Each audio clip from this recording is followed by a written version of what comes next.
Will come to order. We have a number of members that are going to be straggling in. There's some various markups up, so I apologize for that. But to keep everybody on time, we'll go ahead and begin the subcommittee hearing. Today, the subcommittee will convene for an open budget hearing to receive testimony on the National Guard and Reserve Forces. We're pleased to be joined by our witnesses, General Stephen Nordhaus, Chief of the National Guard Bureau, Lieutenant General Robert Harder, Chief of the Army Reserve and Commanding General, U.S. Army Reserve Command, Rear Admiral Lower Half Richard S. Lofgren, Acting Chief of the Navy Reserve, Lieutenant General Leonard Anderson, Commander of the U.S. Marine Corps Reserve, and Lieutenant General John Healy, Chief of the Air Force Reserve. A warm welcome to you all, and thank you for your years of distinguished service. I want to congratulate Lieutenant General Healy on his upcoming retirement this summer. The men and women of the National Guard and Reserves play a critical role in supporting our national security efforts at home and abroad. They sustain peace and respond to crisis, whether managing California wildfires or strengthening the international relationships through the State Partnership Program. The Department's counter-drug program remains a key priority of mine, and the work done through the National Guard counter-drug program and National Guard counter-drug schools program continues to have an incredible impact on our communities. Our military force structure depends on an ability of Guard and Reserves to surge when called. We ask a lot of them, particularly this past year, as demonstrated by their role in Operation Epic Fury. I would like to take a moment to acknowledge the Guardsmen and Reservists, as well as all service members who have made the ultimate sacrifice serving our country in this conflict. With heightened requirements, they're tasked with balancing both a civilian career and their military service. It's important our Guard and Reserves are properly resourced and that we continue to support them and their families. In fiscal year 2027, for the first time, the President's budget request includes funding for the National Guard and Reserve Equipment account. The committee has long supported the Guard and Reserves here, and we look forward to hearing more about how this change will impact your modernization efforts. I'd also like to hear from all of you on how the components you're thinking about on modernization, current capability gaps, areas where Congress can be helpful, and additionally, the Guard and Reserves require proper facilities to address growing mission requirements. I look forward to hearing more about the conditions of your facilities and the resource needs for your services. I now recognize the distinguished ranking member, Ms. McCollum, for her opening remarks.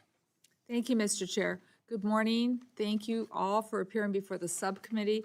And I'd like to reflect the statements made by my chair and some of the things that he has said about the work that you do. I want to also expend a special thanks to Lieutenant General Healy. 36 years of service, greatly appreciated, and we know your family served alongside of you. Thank you, sir. I want to begin by acknowledging, as the chair did, the loss of our 13 service members in the Middle East, several who were reservist and National Guard personnel. But I'll take a moment to just reflect on the service of Master Sergeant Nicole Amore of White Bear Lake, Minnesota. I appreciate the way the Army and the Reserve managed to get a very special person home for the funeral. It was so important for the family. Thank you very much for your work in making sure that it happened. And I know the Reserve and the Guard back in Minnesota are working together to support the family as well, the VFW and American Legion. Know that we're all deeply grateful for your service. Our National Guard and Reserve components are called upon to support a variety of critical missions, including humanitarian missions, overseas operations, and the increase to support the Southwest Border Mission, and the Guard in particular, the state partnership programs through many activities. Each reserve unit is truly an operational partner with their active component. This is the first time in the administration's fiscal 2027 budget includes funding for the National Guard and Reserve Equipment account, an account that Congress normally provided the funding for. So I think we're making some progress, Mr. Chair. Thank you for all your work on that. Unfortunately, we do not yet have the supporting documents from the administration to understand the details of the request. So I'm concerned that the division of funds in this account may leave some of the reserve components lacking the equipment they so desperately need to properly execute their missions. In the past, this account was dynamic, look at each of the components and their needs, especially for their future missions. So I would appreciate each of you sharing with the subcommittee what these funds will be used for and whether your modernization priorities are being met by the budget request. I'm also concerned about the status of readiness for some of the forces, and I'll tell you why. Each of you has described the work of the reserve components that work hand in glove with your active duty counterparts. We know that firsthand, and we see it when we're in theater. However, picking up waste in the District of Columbia does not prepare anyone for conflicts that could arise in Europe, Asia, and the Middle East. Given the Supreme Court's decision of December 23rd, which left in place a lower court decision to prevent the administration from deploying the National Guard to Illinois, I'm hopeful that we will not see any additional unnecessary deployments of our military personnel in U.S. city streets. I was curious about the $216 million in the budget for the National Guard Reaction Force. This is supposed to respond to incidents requiring defense support for civil authorities. General Norris, I'd like to better understand the use of this funding and how it will be chosen and why it's necessary after the Supreme Court's November decision. Given the announcement of the number of troops still deployed on the southern border mission, I would also like to better understand how it will continue to impact the readiness of these units and how their missions may be impacting morale and retention. And finally, I'd like to understand the impact of the civilian workforce reductions in last year. What is now being done by the Guard and Reserve components to compensate for the civilian personnel cuts? And what does it do to impact their ability to train? Serving your country on top of managing a civilian job, in many cases supporting a family, is one of the highest forms of service. You are truly putting country above self with the people that you are representing today with your seats at the table. Thank you all for your efforts, and I look forward to a productive dialogue. Thank you. I think we're going to have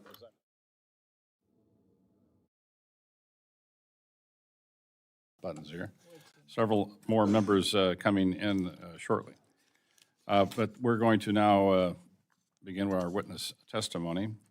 Without objection, your full written testimony will be placed in the record. General Nordhaus, we begin with you for a brief summary of your remarks.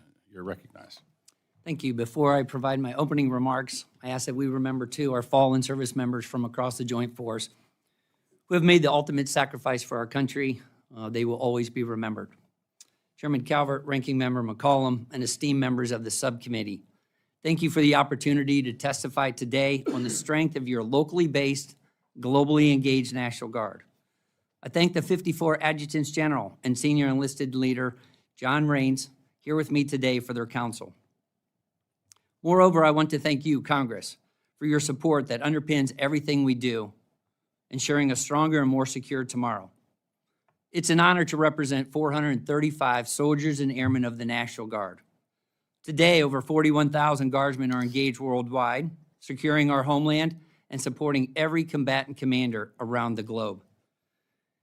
Your National Guard has had a remarkable year defined by scale and simultaneity of operations. We are powered by our core advantage, the citizen, soldier, and airman. They combine the warrior ethos with civilian-acquired skills, creating an organization that is as innovative as it is lethal, a force that is community-based and engaged worldwide.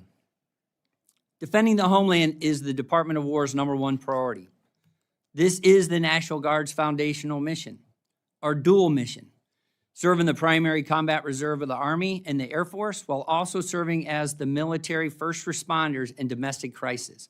This is a challenge that we proudly accept.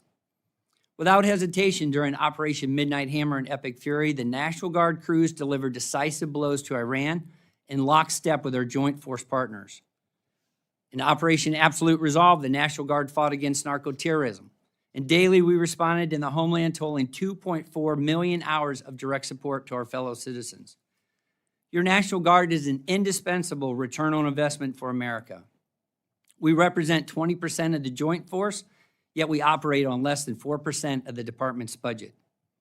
Our decisive capabilities are only possible in our citizen soldiers and airmen when we are trained on modernized equipment and fully interoperable with our joint force. To sustain strategic dominance, we must modernize concurrently with our services to aggressively outpace and overmatch tomorrow's threats with robust investments today. This year, I remain laser-focused on sharpening our fighting edge to increase our Guardsmen' readiness and bolster our capabilities for our core missions for homeland, warfighting, and partnerships. We must train and modernize in lockstep with the active components. This requires sufficient and predictable resources in flying hours, weapon system sustainment, facilities sustainment, base operations support, and in GRIA. When we use these resources to serve our citizens in state active duty, current policy sends these funds back to the Treasury. We ask your support in restoring that readiness directly back to our formations. Our warfighters are our most critical asset, and to support their service, we must enact duty status reform and compensate equal work with equal pay and benefits. And it is imperative that our warfighters are supported by a modernized and properly resourced full-time force. The strength of our citizen soldiers and airmen is amplified through a network of partnerships which begins in hometowns and reaches across the globe. The jewel of this effort is the State Partnership Program, which connects the department with nearly 60% of the world's country at merely 1% of the theater security cooperation budget. Your help with flexible multi-year budget authority will allow us to sustain the pace of these highly effective engagements. While threats are unpredictable, our readiness is not. We are an indispensable part of the joint force, built to respond with speed, power, and precision. We are stronger together because we are integrated at every level. In closing, I want to again thank this committee for your unwavering support that ensures a secure tomorrow for all Americans. Let us continue to support and pray for our warfighters in harm's way. We stand by them and their families and are thankful for their service. We will always keep our promise to the nation and to our citizens to be always ready and always there. Thank you, and I look forward to your questions. Thank you. Thank you, General. General Harder, you're now recognized for your remarks. Chairman Calvert, Ranking Member McCollum, and distinguished members of this committee, thank you for the opportunity to be here today. On behalf of Command Sergeant Major Greg Betty and the more than 180,000 soldiers and civilians of your Army Reserve, thank you for the support of our warrior citizens and their families. For just 6% of the total Army budget, the Army Reserve provides over half of the Army's maneuver support forces, including the majority of theater-level medical, engineer, and sustainment units, and more than 95% of the bulk distribution fuel capacity in support of the Joint Force. You go, we go. That's my message to my active duty teammates. Right now, nearly 9,000 Army Reserve soldiers are deployed supporting Army and Joint Force requirements both at home and around the globe, to include support of Operation Epic Fury and operations on our southern border. Our soldiers are in the fight. To keep pace with emerging threats and to prepare for large-scale combat operations, or LSCO, we are transforming. The foundation of this transformation is our shift to Geographic Mission Command, a model that replaces a C2 structure built for predictable GWAT deployments with a geographic alignment that better supports readiness for large-scale combat operations. Additional transformation efforts include aligning Army Reserve units with active formations to drive integration and placing key equipment forward in Europe and the Pacific, training and operating as we will fight.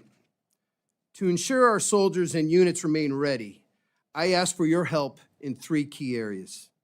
First, predictable funding. Continuing resolutions and government shutdowns have huge readiness impacts, and the part-time nature of our force makes missed training days nearly impossible to recover. Second, your continued support of our OMAR and RPA funding. In a major conflict, more than 35,000 Army Reserve soldiers are required within the first 60 days. We must be ready.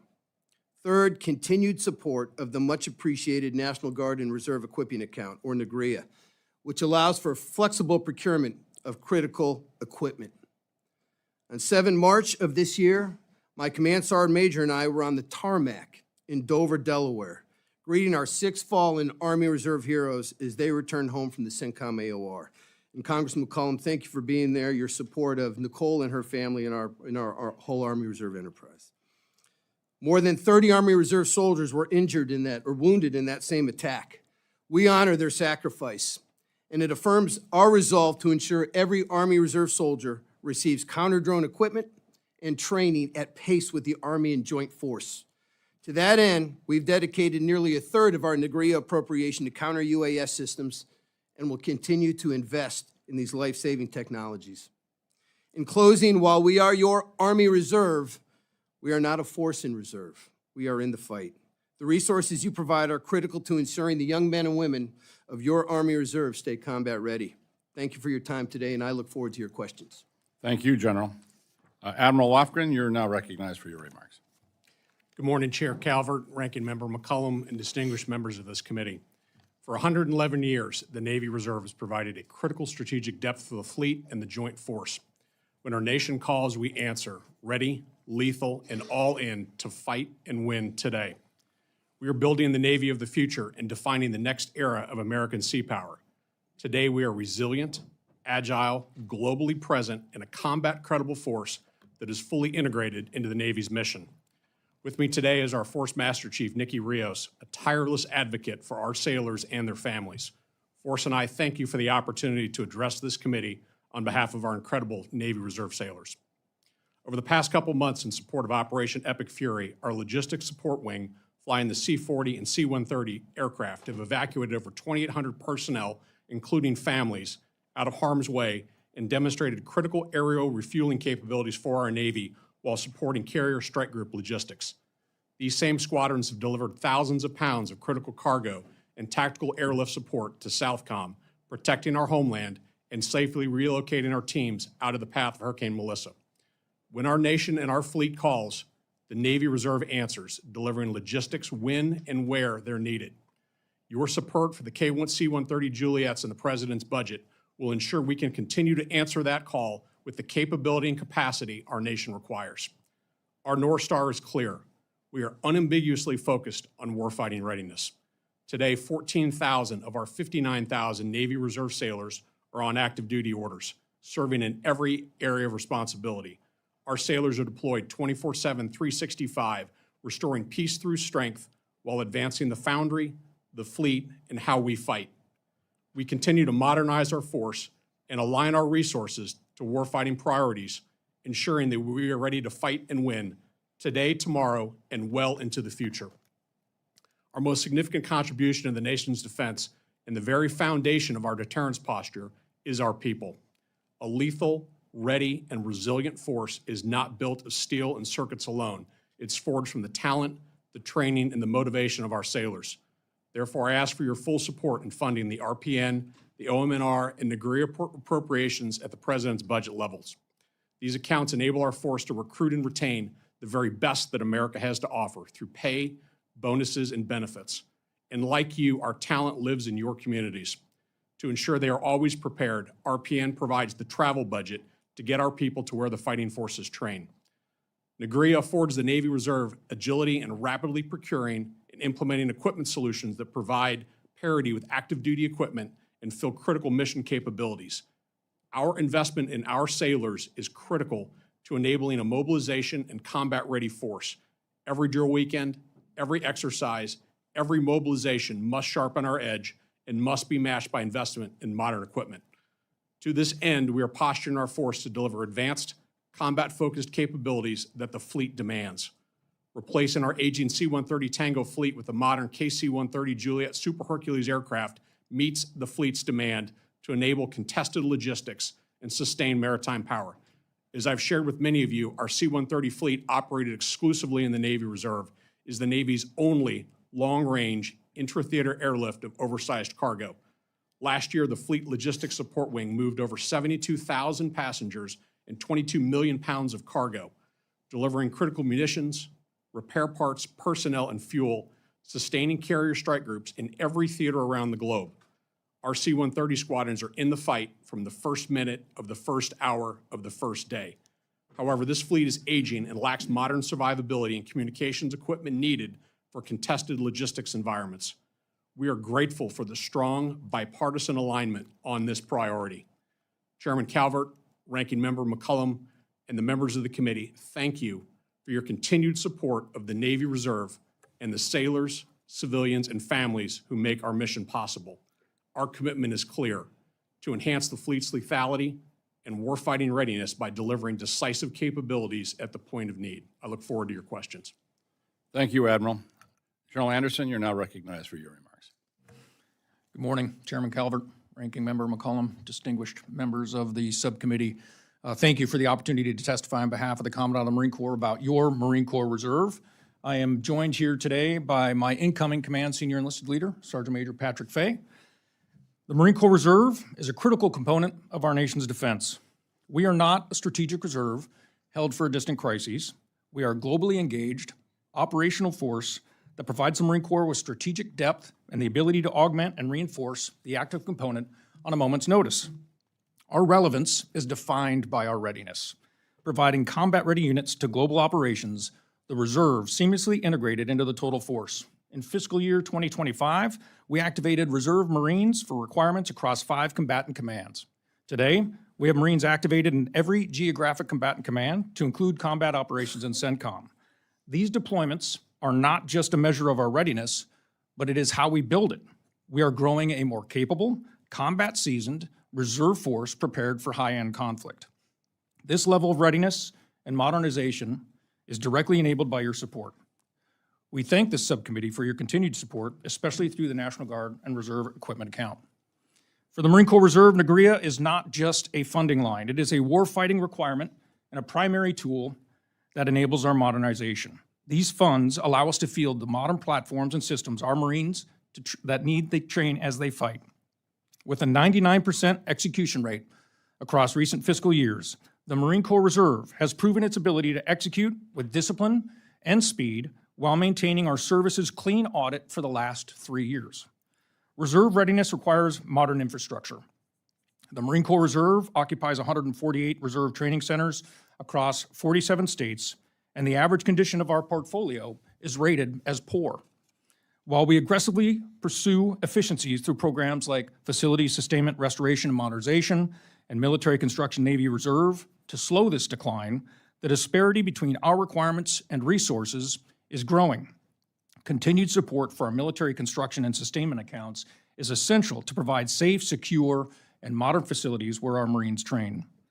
Because at the heart of our success are the individual Marines, sailors, and families who serve with unwavering dedication. They are the foundation of our readiness. With your continued support, I'm confident that the Marine Corps Reserve will remain what our nation expects us to be: an elite, combat-ready force prepared to answer the call, any climb and place. Thank you for the opportunity to testify today, and I look forward to your questions. Thank you, General. General Healy, you're now recognized for your remarks. Chairman Calvert, Ranking Member McCollum, distinguished members of the subcommittee, it's an honor to be here today one last time with my senior enlisted advisor, Chief Master Sergeant Israel Nunez, representing 67,000 Air Force Reserve Airmen. We are a strategic advantage and a cost-effective investment, not a backup force by any shape or means. Our airmen's unmatched experience provided the strategic depth to deter our adversaries. Our partnership builds interoperability with our allies and partners, and our recent surge proves we are always ready and accessible to respond to any crisis in less than 72 hours. This is the Reserve advantage. When properly resourced, we're a cost-effective solution for the Department of the Air Force in all mission areas. We operate our installations 28 days a month on just 25% of our force, delivering mission-ready airmen for only 30 cents on the dollar. Fiscal year 25's closeout was our best on record. Your support and our data-driven tools enable precise resource management and risk-informed decisions.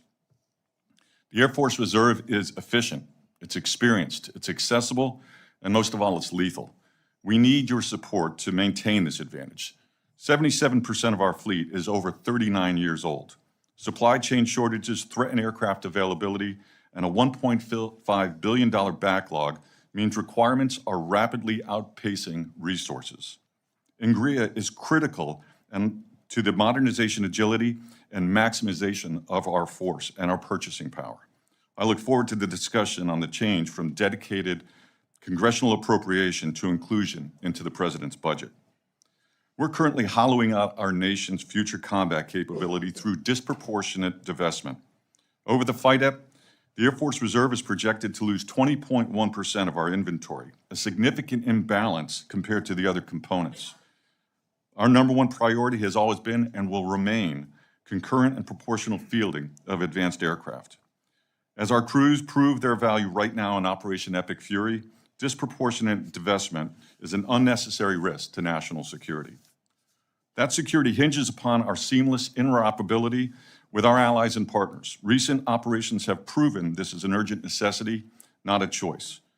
Now in its second year, our Reserve and Allies Partner Program continues to build interoperability.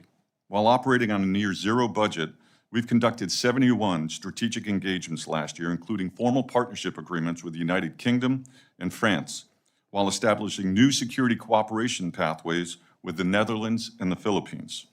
Prioritizing this program is a cost-effective investment that enables our allies to share the burden of strategic deterrence. Finally, I'd like to say thank you this last opportunity for your continued support of the Air Force Reserve and our warfighters. I'd also like to thank my wife, Kathy, with me today, whose unwavering support for the men and women and the families of the Air Force Reserve, and to me, deserves a note in this record. Thank you again. Look forward to your questions. Thank you, General, and thank you. This is your last hearing. I'm sure you're going to miss them a whole lot. Still mark it on the calendar for next There year. you go.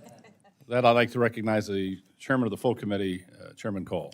Thank you very much, Mr. Chairman. I want to apologize to you and our guests for being a little late. The ranking member and I were elsewhere discharging our duties, and we got here as quick as we could.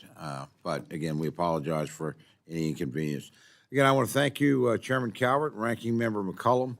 I want to welcome our distinguished witnesses and thank you all for your dedicated service with the National Guard and Reserve components of our force.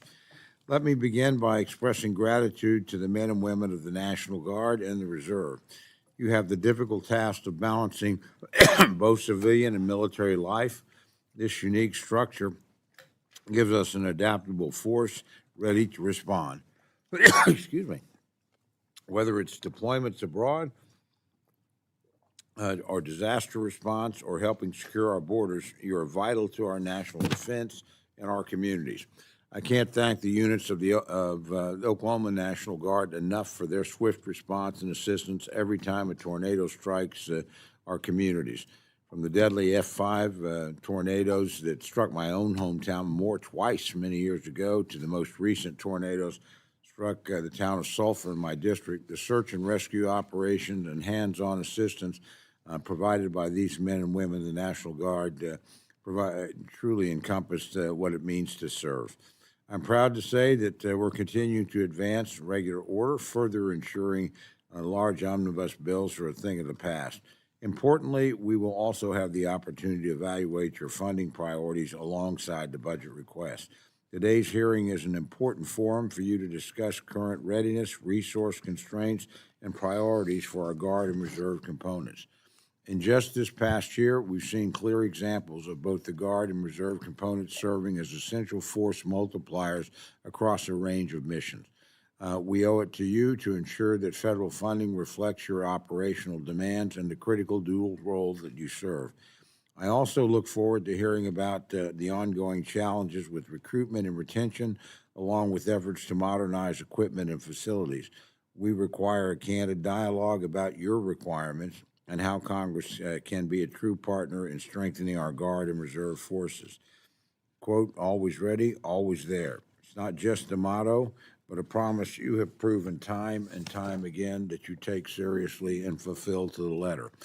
Whether you're in Oklahoma or serving abroad, our Guardsmen and Reservists deserve to know we have your back. Again, Mr. Chairman, I want to thank you, and I want to thank particularly our witnesses for their service and their distinguished, efforts to help our country and keep it safe and secure. With that, I yield back. Thank you, Mr. Chairman. Now, I'd like to recognize the chairman or the ranking member of the full committee. Thank you very much, Mr. Chairman and Ranking Member McCollum, and a really big thank you to our witnesses for testifying here today. There's a lot of brass here, it's Not intimidated, though, you know, so. Let me just address a few topics this morning. The first is the manner in which our National Guard troops are being treated. I have to extend my thoughts to the entire Guard community, and especially the families of National Guardsman Sarah Beckstrom, who was killed in a senseless act of gun violence, and National Guardsman Andrew Wolf, who was seriously injured. This should never have happened, and the individual responsible must be punished according to the law. Since August of last year, the National Guard has been deployed to Washington, D.C. at the direction of the President in what I view as a political stunt that has gone on for far too long. The President has the National Guard patrolling around the nation's capital, directing tourists, picking up trash. To be clear, these guardsmen have been nothing but professional since they were sent here.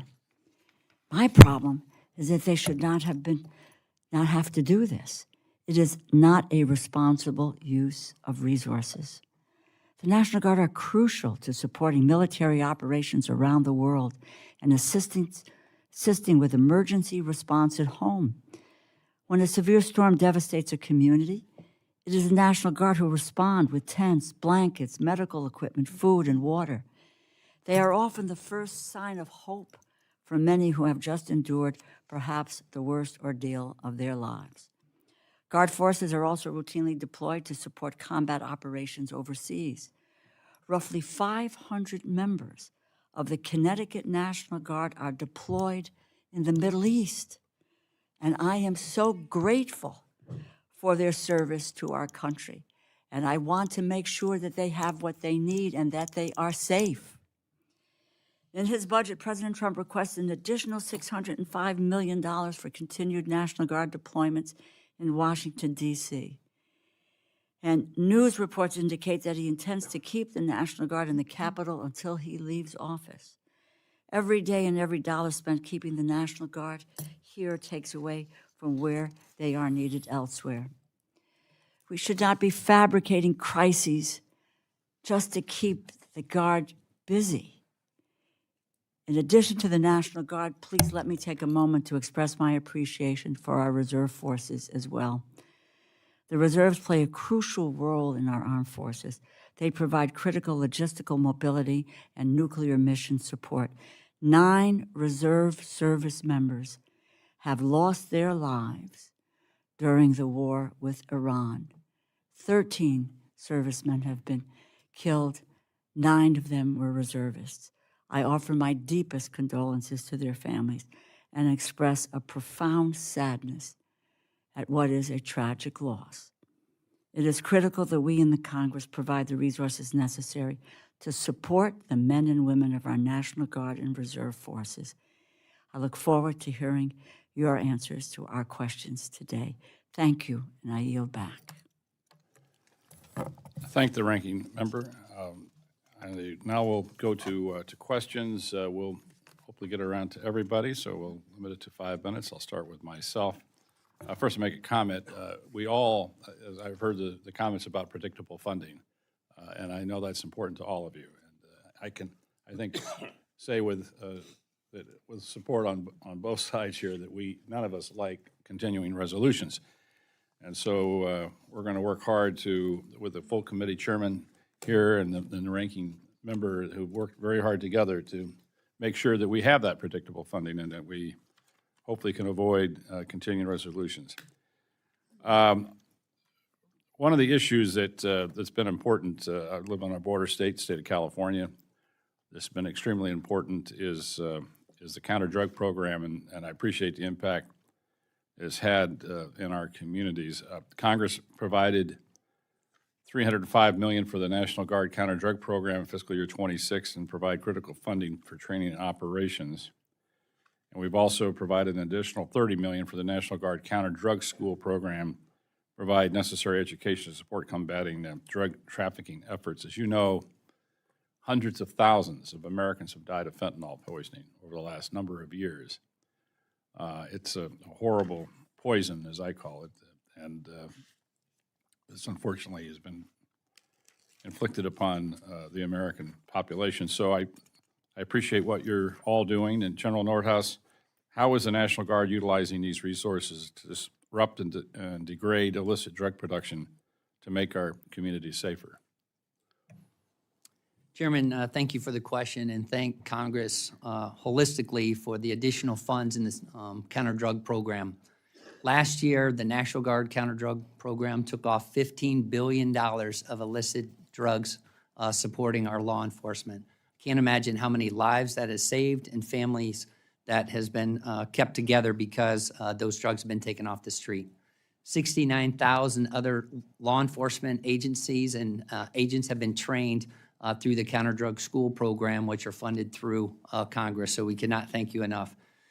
Each of the states have a counter-drug program, and each year is taken a look at of how they can better it to increase what they're getting after what's in the local area, whether it's fentanyl or other drugs, and how they can work with their local law enforcement agencies. So each year we tune it up, we get better and stronger. The previous year, we took off $13 billion, and last year at $15 billion. So every dollar you give the National Guard, you're getting huge bang for your buck because our guardsmen are professional, they're experienced, they use their civilian skill sets and come into those programs and make us stronger. Well, thank you, and there's a lot of important missions that you do, but I think this is one right on top of the list, so I appreciate anything you can do to do this. General, again, what priorities do you have in the coming years? We write this budget this year. If you had to pick your top 2 or 3 priorities, what would that be? Chairman, certainly as we look at foundational readiness accounts, to be an always ready, always there force, and as you heard from the other reserve component chiefs here, we're operational. And when you look at what the National Guard is doing in support of the Joint Force over in Operation Epic Fury, we have to be ready and trained, and the foundational readiness accounts really add to that. So that deals with flying hours, weapon system sustainment, and ops tempo. Also, as we look at modernization, we have to be in modernized equipment, whether it's helicopters or whether it's fighters, tankers, bombers, or mobility aircraft. We have to have those capabilities. Ingria, once again, does an amazing amount that allows us to make sure that we're interoperable across the board with our services. And I know how important you heard all the comments from Ingria, so that would be my initial comments there, Chairman. Thank you. Ms. McCollum. Thank you, Mr. Chair. I've got two kind of topic questions, and you can get back to me with more information should you choose to. But I want to finish up a little more about what I said in my opening statements about the deployment of the National Guard. So the information that we have is that $605 million for the extended deployment of the National Guard troops for non-military activities for the beautification of Washington, D.C. And I assume those activities will support America as we celebrate 250 years. And so they're here now. We'll have a lot of people visiting. I could see that being of comfort and joy for everyone, having the interaction with our men and women in uniform. However, that celebration is going to end in July.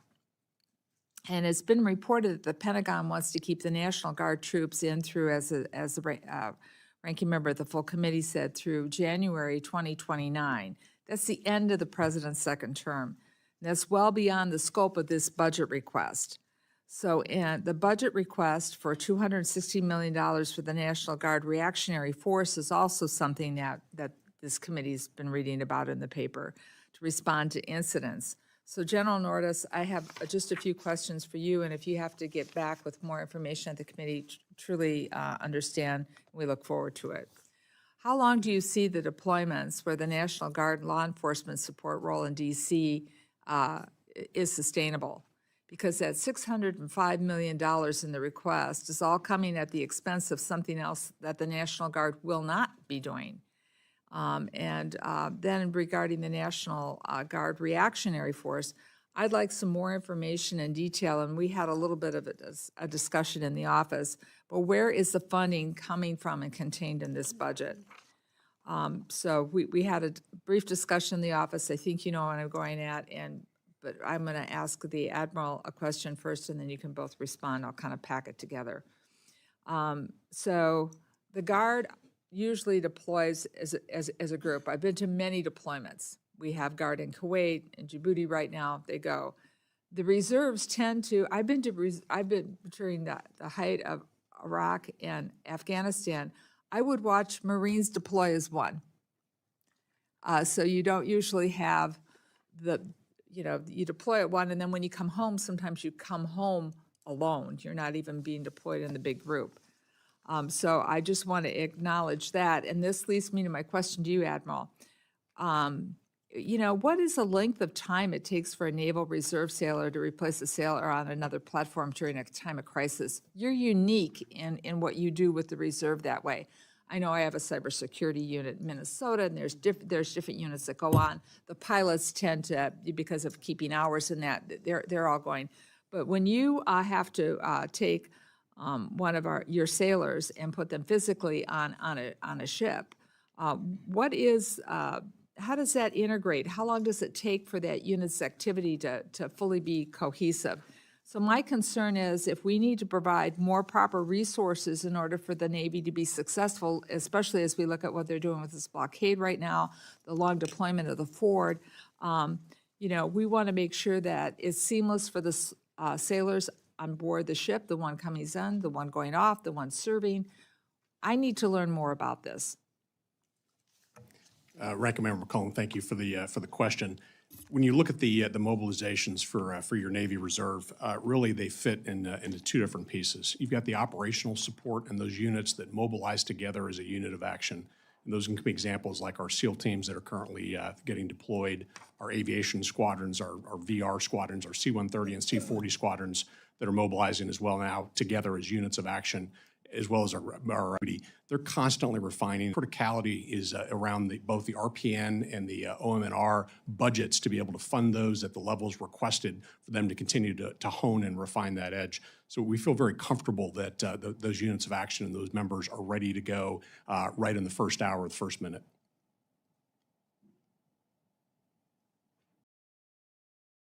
My question on the Guard. Ranking Member McCollum, thank you for your question.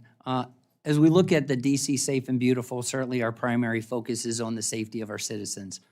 And as we look at America 250 coming and FIFA, our National Guard will be ready to support in any of those locations through their governors, and then here in DC through the Secretary from that.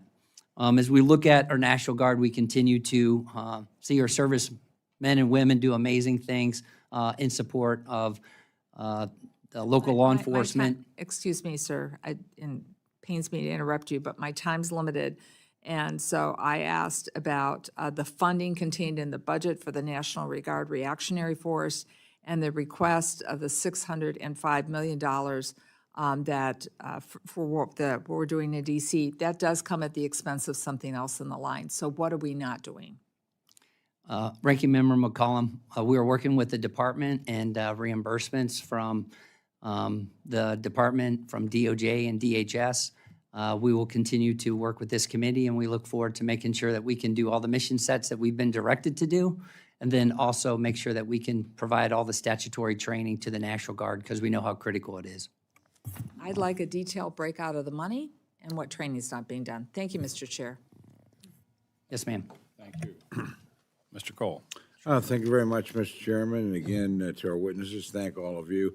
I, too, have budget concerns and requests, and you might not be in a position to give me a full answer. I certainly understand that, but I'm just going to kind of move down the list here and ask each of you, could you give us a quick overview of the role your component is playing, your respective area, in the current military actions in Iran? And give us some view, because at some point I would expect a supplemental request to come from the administration in this regard, and you certainly need to be part of that supplemental. So insofar as you can, give us some estimate of what sort of impact this has had on your budget to date. It's impossible to know the exact ending of something like this, so I wouldn't expect you to give us anywhere near a complete estimate, but some sense of how much this has impacted you and what you might be, what we might need to extend to you to make sure that you can continue your operations uninterrupted in the other areas that you're responsible for. So I'll start, General Nordhaus, if I may, with you, and then just kind of move down the line, if that's okay. Chairman, thank you for the question. As we look at the National Guard, certainly on the Air National Guard, we're 30% of the operational force of the Air Force. And to not get into specifics, we're at least that or above in support of the mission sets over in Epic Fury, whether it's in tankers, fighters, bombers, or mobility aircraft, and then logistics, planning, ISR platforms across the board. Our guardsmen are doing amazing work and making sure that we can take the fight to the adversary. But as we look at the budgets, we'll continue to work with you and to bring those forward to make sure that we can continue to do all the mission sets. And I will say also on the Army National Guard side, they're doing amazing work as well on artillery and other things to take the fight to the adversary. So, I mean, just follow up very quickly. You mentioned 30%, extraordinary burden. Congratulations for discharging that. Would you estimate that, just in general, that's what you would need? Let's just say we notionally had a $100 billion or whatever supplemental, that you would need something in accordance to 30% of the total we would expend for air operations. Chairman, I'd like to get back to you, but that makes Fair enough. sense. Look, I know this is not a fair question, and you can't possibly have the information. But yes, if you can get back to me, that would be helpful. I've seen enough of these things to see sometimes we shortchange the Guard and Reserve. We're asking a lot out of you. When the time comes to get a supplemental, I just want to make sure that what goes in that supplemental adequately covers your needs. So, any information you provide as we progress along be gratefully received. Same question, if I may, to General Harder. Chairman Cole, thank you for the question on behalf of the Army Reserve. So right now, we have just almost 4,000 young men and women, just a little less, supporting Operation Epic Fury. We are the bulk of sustainment and enabling capacity for the Joint Force, total Army. Where we took a reduction from the Army in some of our op tempo, especially affects our home station training, and we can get you those numbers, upwards of $60 million.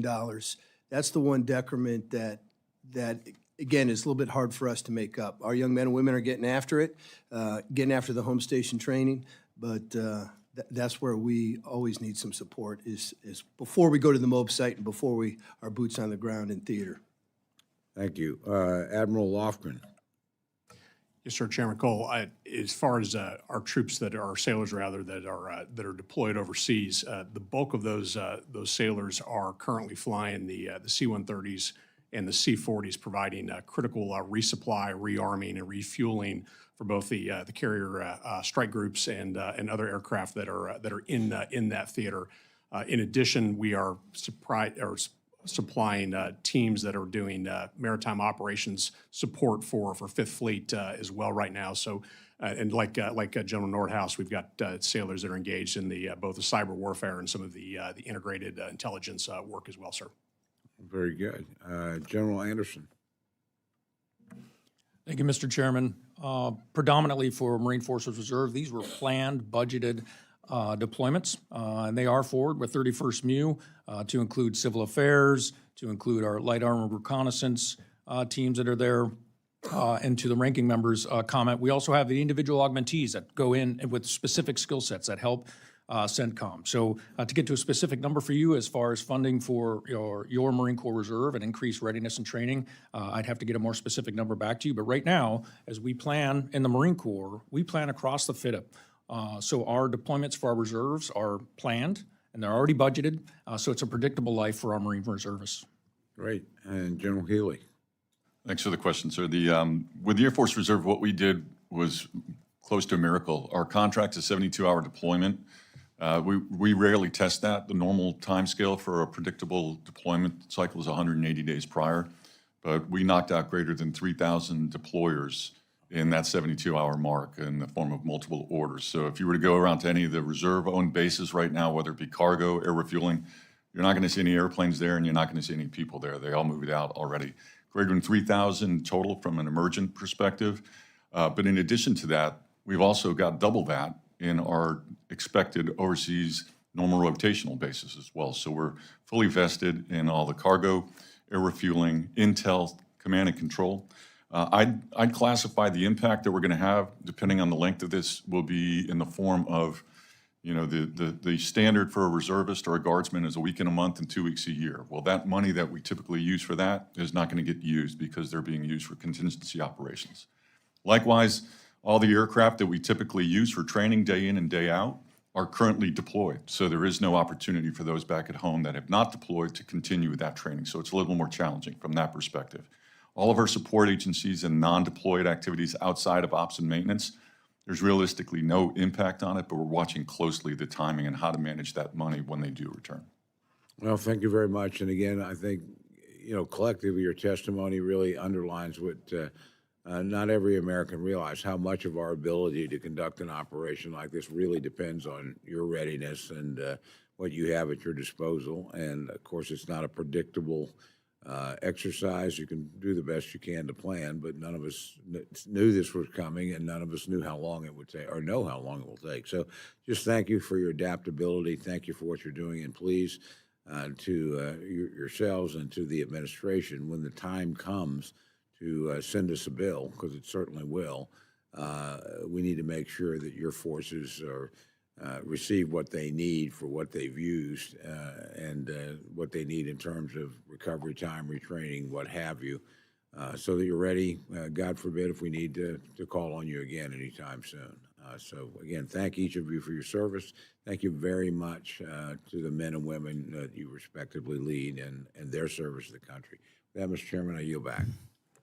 Thank you. And before I recognize the ranking member, I just want to agree with the chairman that we look forward to receiving the supplemental from the administration. And obviously, there's operational costs that's going to be that we need to recover in this. And I suspect O&M costs and additional costs. So I'm hoping that's reflected in the supplemental. With that, the ranking member, Ms. DeLauro.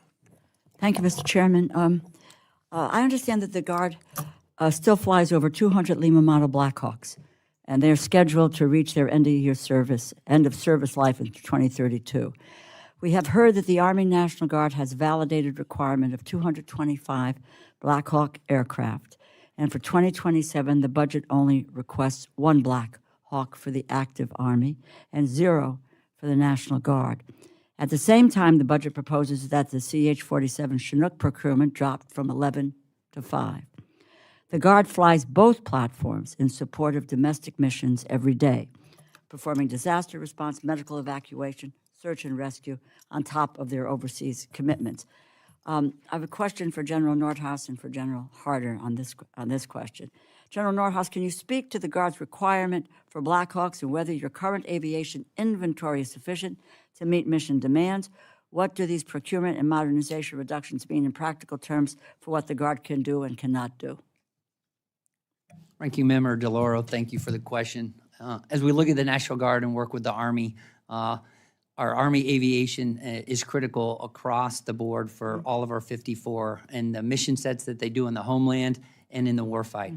As we look at the oldest Limas, some that we will divest, it's a small percentage that we have to make sure that are double the price to fly, are hard to maintain. And so as we look at bringing in Mike models in transition, some of our Limas to Mikes that cascade down from other compos into the Army National Guard, and then also some Chinooks that come to us. Right.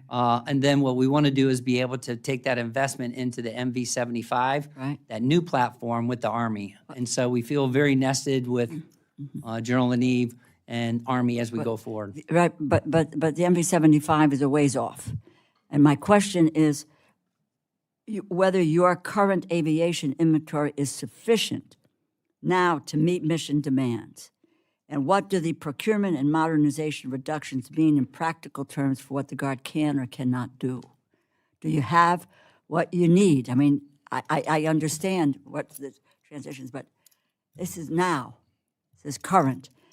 The MV-75 is it's no deployable prototype until the end of next year, probably. So Where are you now?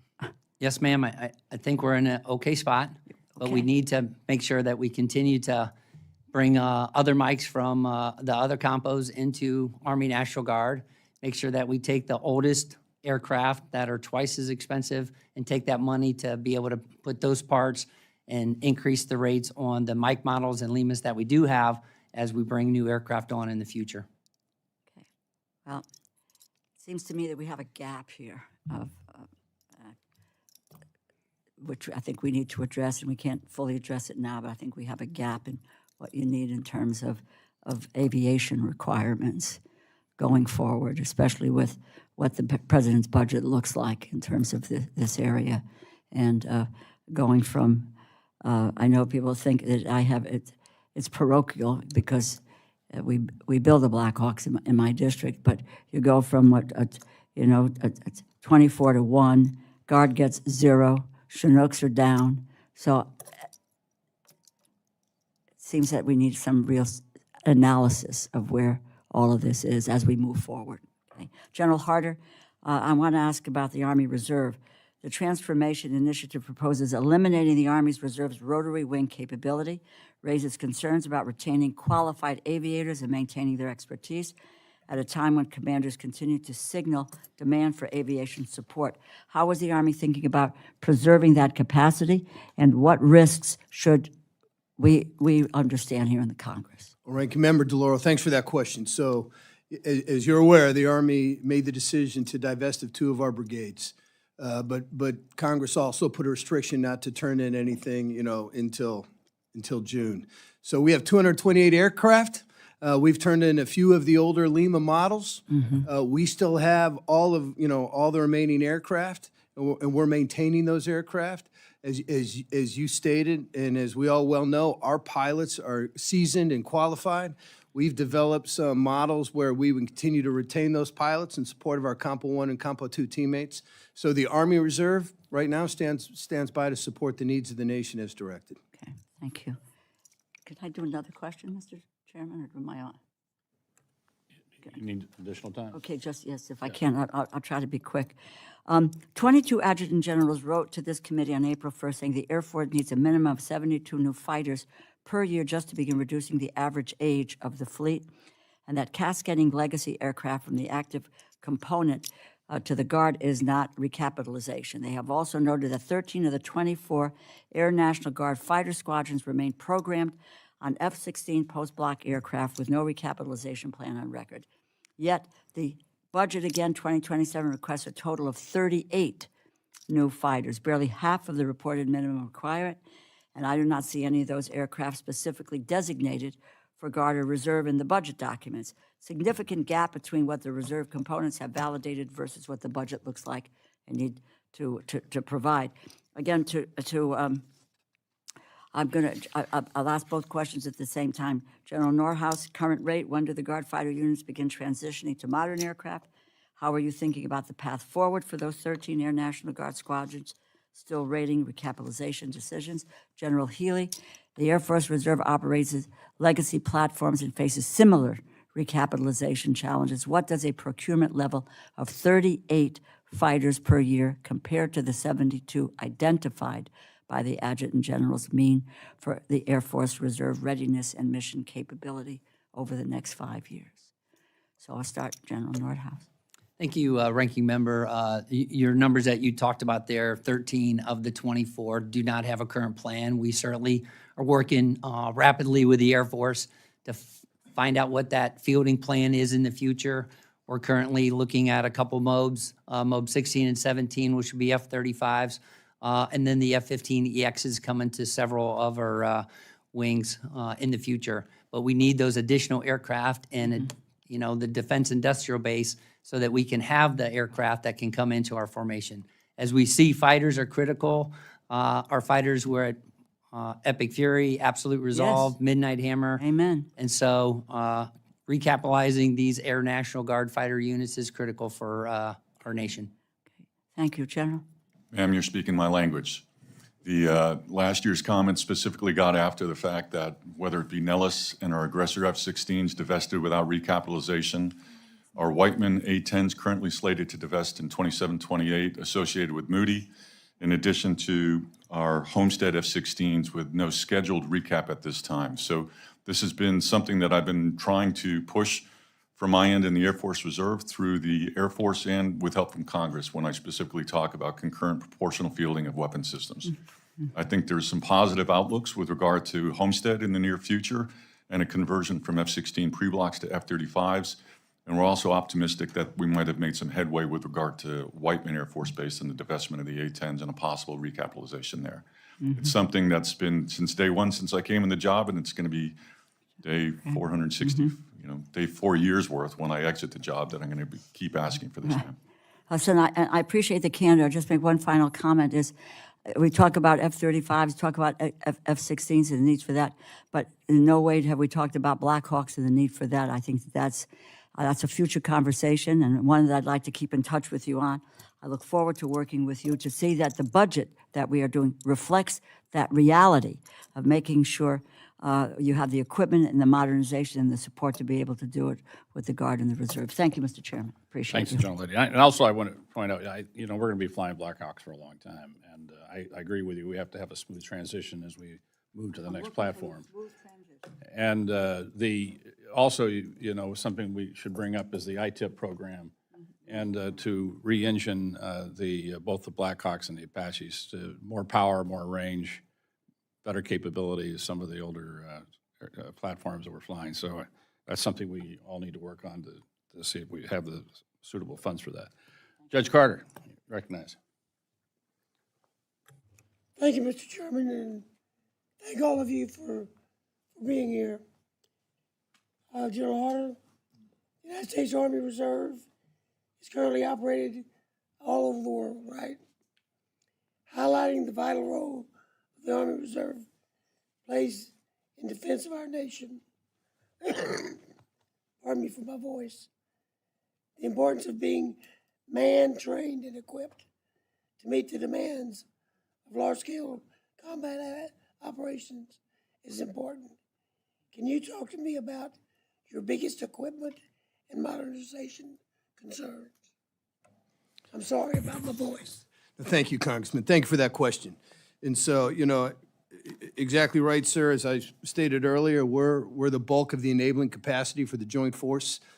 So I tell you, events, we continue to work with the Army on modernization of our fleets, bulk petroleum distribution, water purification, obviously all distribution assets, truck formations. But what I'm seeing as, and I said in my opening comment about leveraging NAGRIA, the ability to have protection capability in our formations. The threat is ubiquitous.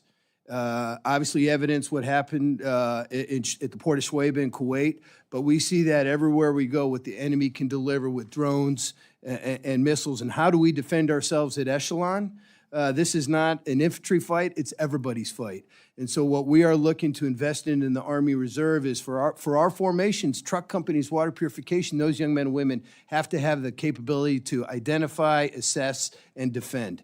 And so we are investing in that capability. We'll be testing it at our exercise, really in partnership with my Guard teammates in June out at Fort Polk and in Camp Shelby. We've procured some kit using NAGRIA, and we're going to test that. So it's distribution systems, fuel systems, as well as our protection capabilities, sir.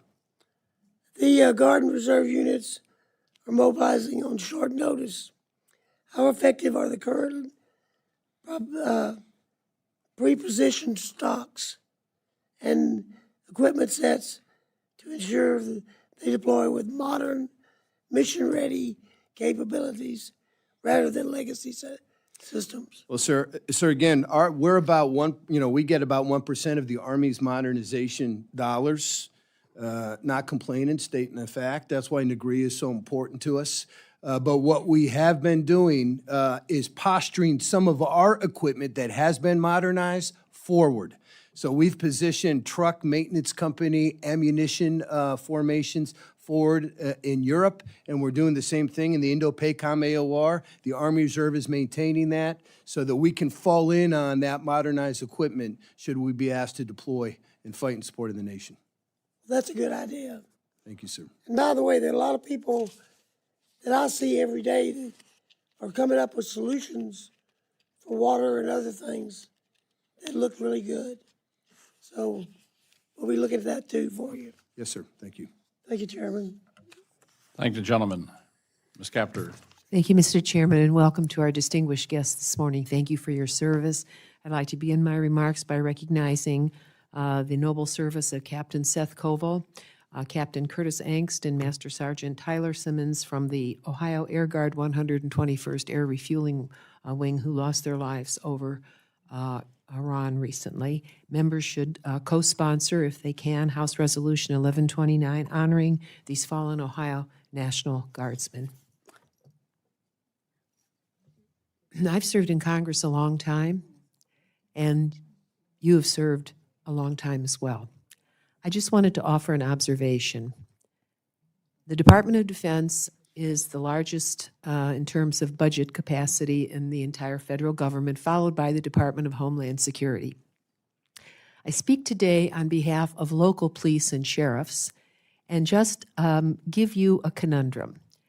I am concerned about the deployment of federal guardsmen and reservists into the streets of our communities. And I'll speak on behalf of my sheriffs and local police. They say to me, Marcy, does anybody in Washington know that our jails are full of three-quarters of the people in them are mentally ill, and the others are drug addicted and have been arrested for serious crimes. In addition, we also house, as we arrest them, people who are coming from other countries and commit crimes. But in my hometown, the jail is almost half a century old. It's a disaster. They've not been able to have the money to actually rebuild the jail. And the salaries are very different for the individuals who work there, both for the sheriff and for the local police. And the U.S. Department of Justice, which doesn't get the funding of the Department of Defense here in Washington, has some grant programs that can help our local policing. But let me just say, these officers at the local level and these sheriff's deputies know the turf. And I am really concerned about what happened in Minnesota and what could happen in other places and the diminishment of local policing. I was here when Homeland Security was established as a department, and I brought money for our Border Patrol. The Air Guard has the Northern Border Watch in our area, but we have all the, I'm not against Homeland Security. We fund it, but they have big buildings, new vehicles, higher salaries, and our local sheriffs and police are being undervalued. I was recruited to run for this job by an officer who'd been in the military, came home, unfortunately was shot, lost his eye, lost part of his face, and did other things that were extremely valuable to our community. But I'm just saying to you, as you get into meetings at the federal level, be aware that locally what's happening is the diminishment of our policing forces at the local level. And for juveniles, and we have the arrest of many, our juvenile detention facility is a disgrace. And there are no places for the children once they're sentenced. The juvenile detention facility can't hold them all, and the Department of Justice doesn't have the money to actually provide for, I call them repatriation programs, bring these children back to society in a way that they're more whole. So as I look at you and your engagement and what the executive branch asks you to do, I see this withering. Maybe it's different in Texas, maybe it's different in California, I don't know. But locally, all you have to do is just compare the vehicles of Homeland Security to the vehicles of the Sheriff's Department and the vehicles of the Toledo Police, for example, and then look at what they're paid. Look at what they're paid. And I really think there's something creeping forward here that isn't good for our country, and we need to have an equal emphasis or added emphasis on our local policing and our local sheriffs, and they deserve the kind of attention. They have particular knowledge. They live there. And so I just think that there's a real mismatch here, and I wanted to place that on the record. I also wanted to mention that General David Petraeus recently wrote an article and in the Wall Street Journal about the changing nature of modern warfare. And though you won't have time to answer my question orally here, he talked about multi-domain unmanned systems. And what Ukraine is teaching us about the nature of modern warfare versus what is happening in the Iranian domain. And I think what he says about mass precision, about AI, about unmanned systems, about sea drones, et cetera, I think there's a lot we have to explore there in terms of how we train our forces to meet this new need. And I wanted you to comment on that, and hopefully there'll be a second round. Thank you, and I yield back. To the gentlelady's query on that issue with Mr. Petraeus' recent Chairman. article. With that, next, Mr. Diaz-Balart. Mr. Chairman, thank you very much. And to all of you, thank you for your service. And, you know, you don't have to remind us, but it's important to remind, I think, the American people how indispensable and you are to our national security, you know, without you, we don't have the military that the American people expect. And I just, it's so important to just remind people, and other members of Congress as well. General Haley, you have served for what, 37 years? 37 years. And by the way, my understanding is that you're going to be probably the only person that's not moving to Florida. But you know, you would be welcome there. You would be welcome there. I just, you mentioned, I think it was answering a question about the potential transition to F-35s, for example, in Homestead Air Force. But I don't need to go into the details now. I just do need to take a short time, you know, to thank you for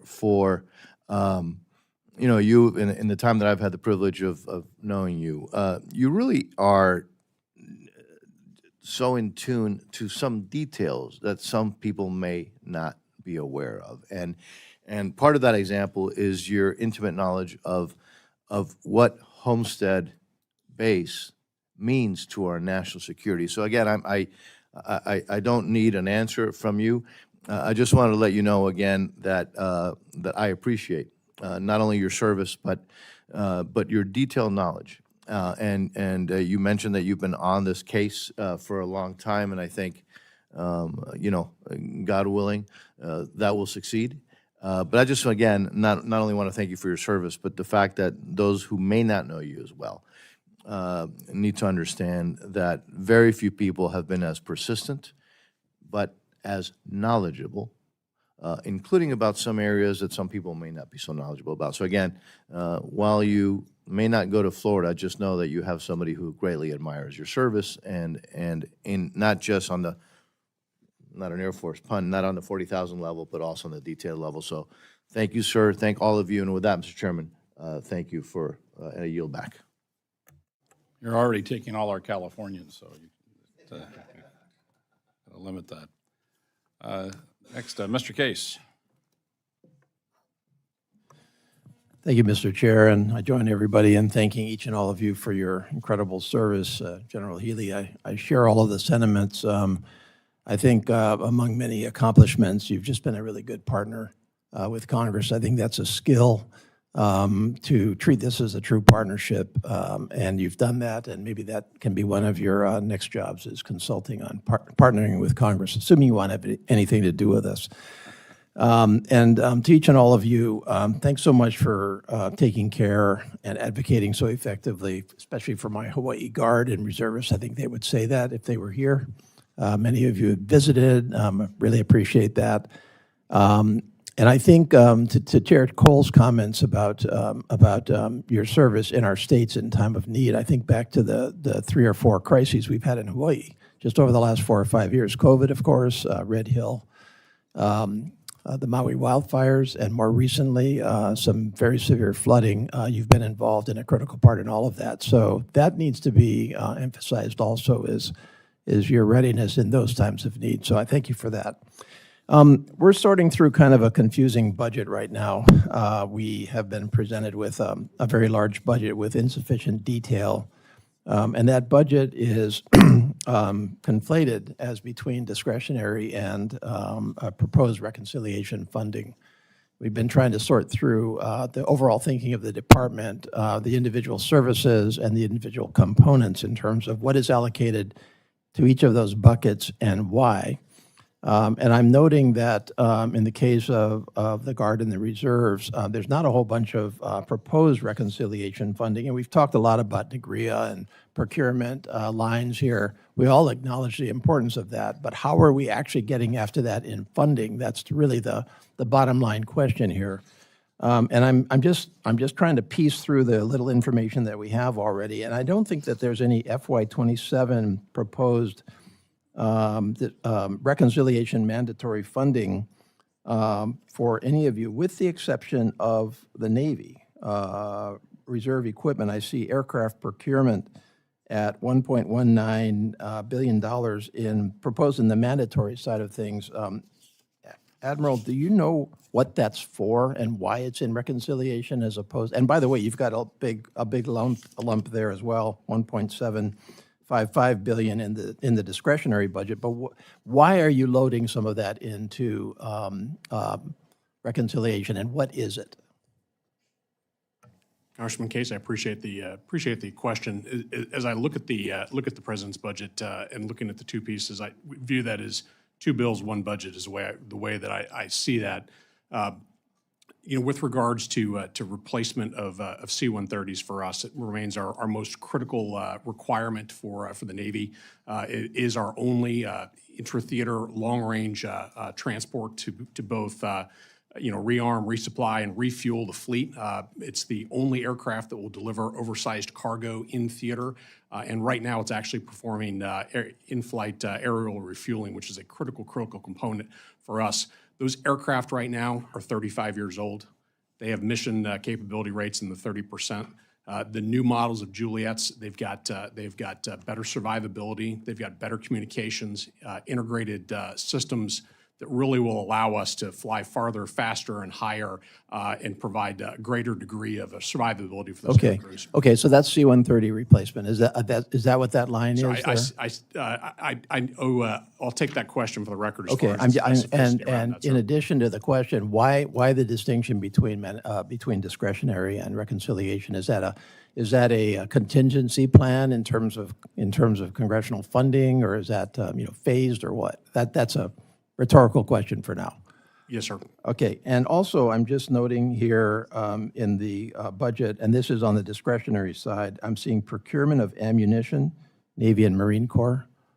Is that in your, and it's listed under Guard and Reserve. So is that you, and what kind of ammunition are we talking about? Is that related at all to the Iran war, or is that a normal replenishment, or what?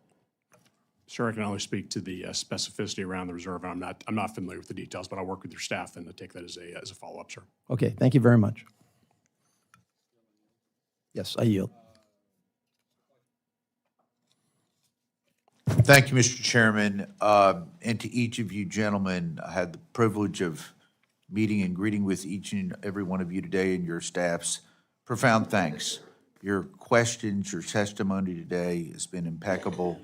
To the reserve and guardsmen in the officer and enlisted ranks, thank you so much for what you do every day, crisis after crisis. My questions are going to be largely really to all of you all on the logistics and sustainment in the Indo-Pacific. As you've all laid out, reserve components in the National Guard play a critical role in the Joint Forces logistics and sustainment enterprise, including aerial refueling, strategic lift, fuel distribution, ground support, water purification, and other critical needs. My question for each of you, for the panel, what is the highest priority need for each of you so that we can realistically address in the next couple of years that will meaningfully improve your logistics and capabilities to sustained, prolonged combat operations in the Western Pacific? And we can just go in whatever order you all determine.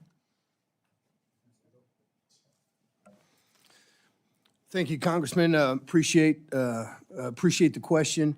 While we have, the NDS directs us to look at Western Hemisphere Command as well, we are laser focused on what's going on in the Indo-Pacific. When you look at the the size of the space that you have to move around out there. My CSM and I were just out there not that long ago, Korea, Guam, Hawaii, met with some of our troopers out there. I tell you, our investment continues to be, we continue to provide the bulk of the sustainment capability forward. Bulk fuel operations, water purification, ammunition resupply companies. And so continuing to invest in the modernization of that kit is critical to us. And then probably affording us the opportunity to position that forward, and we're working with the COCOM and the Army Service, the ASCC out there, USERPAC, but that's the critical mission for us in the Indo-PACOM AOR. Thank you, sir. Congressman, I appreciate the question around the Indo-Pacific. When I look at Indo-PACOM, the one thing that hasn't changed since the end of World War II is geography. We're still wrought with the tyranny of distance. These vast distances, they're still the same challenges, and they still define how we fight today. But what's changed is the threat, and we have to operate across that same expanse in a contested environment where, when you think about it, survivability, speed, and flexibility matter more than ever. So for us, that KC-130 Juliet's critically important. It provides us the only service-retained capability, the ability to operate from those short, austere runways all across the Pacific. And those aircraft provide additional operational performance. Again, as I mentioned, greater distances, faster and higher, critically important, and it also provides a greater degree of, I would say, fiscal responsibility with regards to operating those aircraft. They're more efficient as well, too. And that's survivability and integration of comms. When I think about Link 16, we think about the ACE gear and the integrated communication suites that those Juliets provide. It creates a greater degree of survivability for our air crews as they're flying in there. Thank you, sir. Congressman, for the National Guard, we look at probably the number one is tankers. So 14 of our 17 tanker units are in the KC-135. So those need to be, modernized as we go into the future concurrently with our Air Force. As we look at also connecting those platforms through INGRIA funds and other things that we do to make sure those platforms are connected in that vast Indo-PACOM theater. And then certainly thank you to Congress on the C-130Js as we finish out, hopefully get to all Js here in the future. And then certainly any modernization that we can do with INGRIA and the C-17 to make sure it's connected as well on that platform for that theater. Thank you, sir.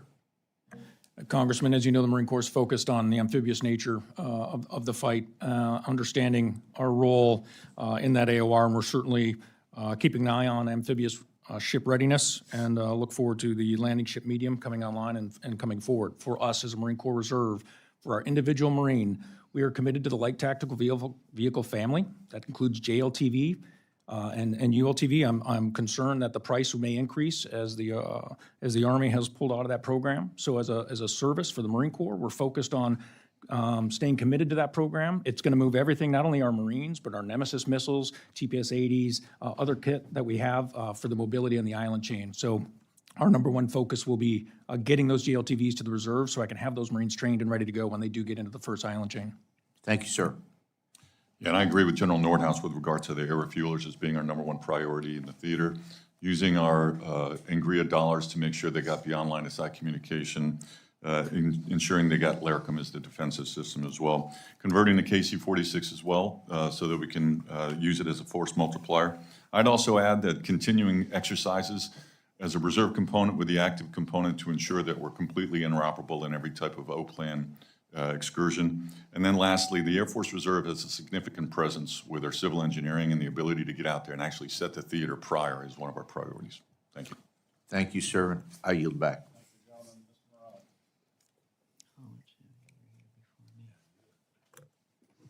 Thank you, Mr. Chairman, and gentlemen, thank all of you for your service to our country, and a special good wishes to you, General, and your wife, as you enter the next phase of your service in your life. I want to start, if I can, General Nordhaus.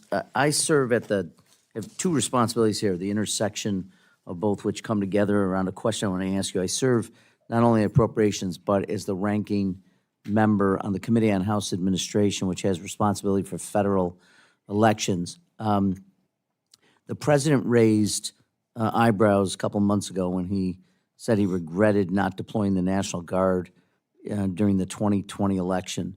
As you can imagine, that has caused considerable anxiety around the country, millions of Americans concerned about the potential deployment of military personnel at election centers or at precincts throughout the country in the midterm elections. What assurances can you give not only to me, but the millions of Americans who have those concerns about the deployment of National Guard at polling places? Congressman, the National Guard obviously always follows Constitution, law, policy, and guidance, both at the federal and the state level. Now, the National Guard has been utilized by governors really back in the 2020 and 2022 timeframe due to COVID-19, and it was due to a lack of volunteers. And so Guardsmen had in multiple states done things in administration, logistics, and cyber, but they were always in civilian clothes to my knowledge, and they were always in support so that those state polling stations could execute and our citizens could vote as normal. And so as we go forward, you know that the National Guard is always going to follow the law, the Constitution, and all policy and guidance, and we're there to increase public trust and make sure that our citizens have the ability to do their duty of voting. Good. Well, I appreciate that, and I would love to stay in touch with you if anything untoward seems to be happening or any concerns are raised by people that they see warning signs that would suggest some non-traditional participation by the Guard in our national elections. But I do appreciate that and just want to raise it with you. If I could continue on a more traditional topic, General, as you know, the 109th Airlift Wing of the New York Air National Guard, and you and I have talked about this and always appreciate your stopping by the office and chatting, but it provides the military's only ski-equipped airlift capability supporting critical operations in the Arctic and the Antarctic. The missions have become increasingly important as polar regions take on greater strategic significance. The President and others have talked about it in global power competition. And the LC-130 fleet is aging. I know I've shared this with you before. I wonder if you could give me an update on the strategic value of the 109th Polar Mission and how we can recapitalize the LC-130 fleet, enhance their operational capabilities, and align with broader national security priorities. Congressman Morrell, I actually went to the South Pole on New York's LC-130s. Incredible aircraft as they upgraded to different props and the capabilities with the H models that they have. That capability to be able to have C-130s, whether it's in the southern, South Pole or whether it's in the Arctic, is going to be critical going forward. We appreciate everything Congress does to move us in that direction, and look forward to working with the Air Force in this body to make sure that that capability remains strong, and as we go into the future, it transforms at the appropriate time. Very good, sir.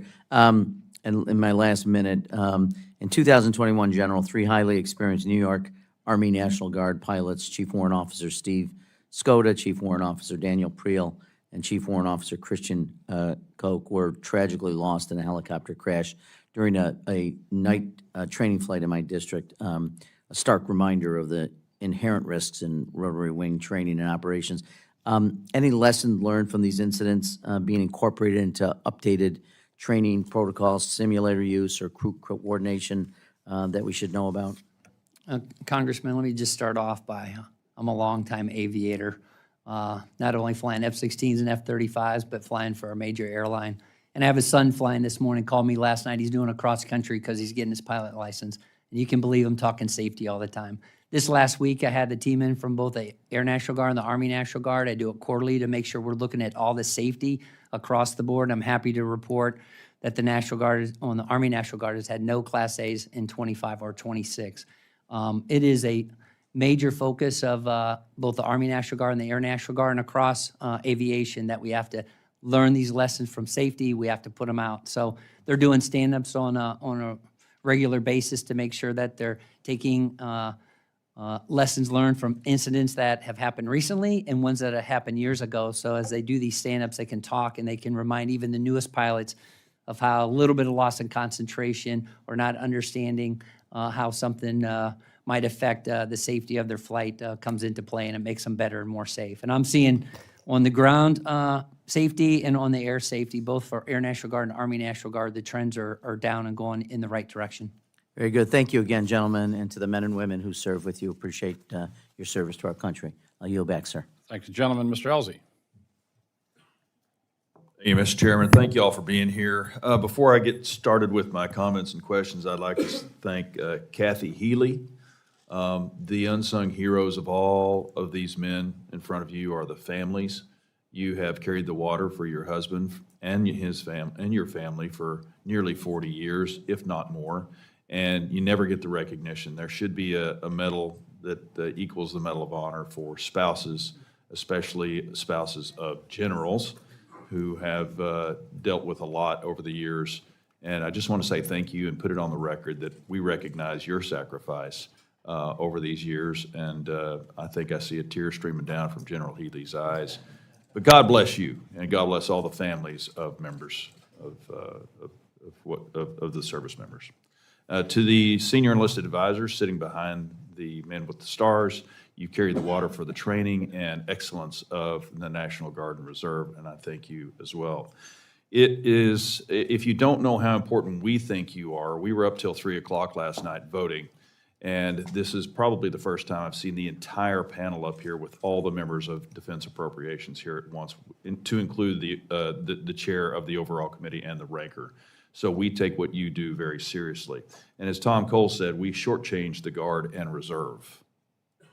And that's always evident when we go into conflict, because whoever has to clean up whatever mess that wasn't planned for is covered by you and your services, and you do so with professionalism and expertise that doesn't exist in the active duty. So whenever there's a mess that's been made, we go to the experts, which is why you should, I believe, have the best of everything we have. You should have the newest of everything we have, because every pilot that you've got in your respective units, they're the ones that have 3,000 hours as opposed to the newest pilots in the active duty. And I think that getting the newest of everything is extremely important. When the F-47 comes out, I think the reserve should get the second squadron. When the MV-75 comes out, I think that the reserve should get the second squadron, because you're going to work it out in ways that only those experts have that stick with it. And as far as keeping lines hot, we're about to find out in the Navy, we're going to have for the first time in 7 decades, no aircraft coming off the line that are fighter aircraft. Starting next fall, we won't have a hot line. We're going to transition from the Super Hornet to the FA-XX, but with a 3-year gap of new. That can't be allowed to happen. So when it comes to the Army, we know that you operate within a budget constraint, but we should keep the line hot for the H-60. The H-60 is not going away ever. It's going to always have areas that it's going to be needed, even as the MV-75 comes online, which is not necessarily a replacement. It's just another category. So they're both needed, and I hope they continue. With respect to tanking, I would say that we need to emphasize more on contract air services domestically, so that when we do have a need for you all and the active component to do tanking, whether it's the Navy's C-130Js, which suddenly, the stuff that we have allocated, this panel's allocated through our appropriations bills, you're using right now. Is that correct? They've been appropriate. We're not flying the Juliets yet, sir, but they're coming online in another year and a half. But you're giving gas in a way that wasn't part of the plan. Yes, sir. The KC-130 Tangos are pushing gas right now to carrier strike groups that are operating just right outside the Red Sea and off the Straits of Hormuz. Yeah. In PSAB, we lost some of those, and I think some of those were reserve tankers. And so when it comes down to combat, fighters are sexy, but you don't do anything without tankers. Whenever I would do a 7-hour mission in Afghanistan, I would tank 5 times. I can't do a 7-hour mission in those faraway lands, no matter if you're Air Force or Navy, without the tankers. And suddenly when the war gets going, people go, where are the tankers? And we never have enough. So we need to reallocate those as quickly as we can. So I think most of the questions have been covered here today. You join the military because you love your country and you want to protect her. That's number one. It's a servant's heart. It's not to be a warrior, it's to be a protector. Sometimes that requires going to war and becoming a warrior. There's a cost to that. And in the active duty component, we do that knowing what we're going to do. We decide to stay and serve for a career or not. What I think sets you guys apart is you all have another life. You've all done something different. You are all experts in another field. You love this country so much that you've decided to keep the uniform on. And I think that that it bears noting that for all of the people in uniform here, they have another life and they are continuing to sacrifice for the betterment of our country. And when we're talking about protecting this city, and I know that it does cause some hard feelings, but the National Guard is a protector first. Where there is no order, it provides order. And they do so with the heart of protecting our communities. So when they are here, that's what their goal is. And I know that there's some hard feelings about it. But the reality is that I see these young men and women walking around down at the wharf near where I live. They're the nicest people on the planet. They have other jobs. They have families that they're sacrificing time with to keep order, and they've done a good job. But as we've seen last weekend down at the Navy Yard, order is still needed as the entire community was overrun, where most of our staffers live. That is a scary thing for them. So I'm glad they're here and providing that order, but I also know that it's an impact on the community. But I want to thank everybody who's doing that right now, and for those of you who provide those forces, I'm deeply grateful. And I've gone way over. I'm sorry, I didn't mean to do that. Mr. Chairman, I yield back my time. Ms. Lee. Thank you, Mr. Chairman. I associate myself with the comments from the eloquent Mr. Elzey, and General Healy and Mrs. Healy, I'm wishing you all the best and thank you for your career of service to our country. I wanted to, being from the West, when I think about National Guard, I think about wildfires. And General, we have a contingent of airmen from the 152nd Airlift Wing in Reno, that the high rollers who have been deployed to Central Command. And I just wanted to ask General Nordhaus if those guardsmen remain deployed. This has been a record year of no snowpack in the West, and I think one concern we have is preparation for what I believe will be a record wildfire year, and very concerning to me. What are the contingency plans, if they remain deployed throughout the summer and we see a wildfire breakout, especially in the Sierras? Congresswoman Lee, thank you for the question. Our National Guard does 3 of the 4 units of the mobile airborne firefighting systems. They do amazing work. I actually landed and was in California as they launched for the first missions on the Palisade fires, and they all came out to be able to do that. All 8 of the aircraft and systems were put in place. So as we work with NIFC and with the department, we'll continue to watch that very closely and make sure that we have the right aircraft in the right place to get after and serve our nation, to make sure that we can take care of those wildfires within our department and, of course, the Forest Service as well. Thank you. Speaking of equipment, the Nevada Air National Guard Base has been fighting for years to recapitalize the C-130Hs,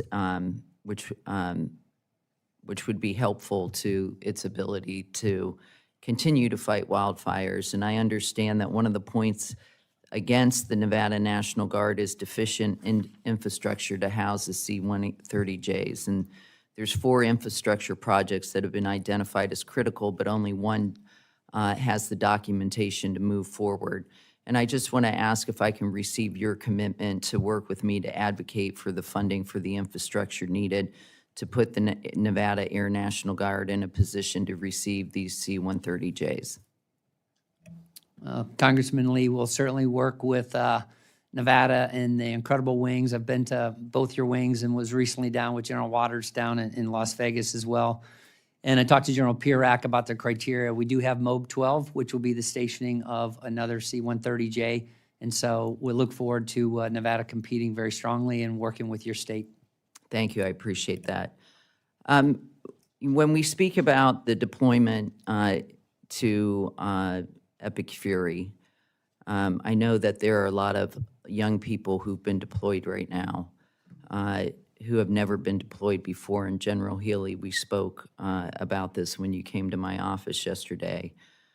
We talked about the Yellow Ribbon Reintegration Program.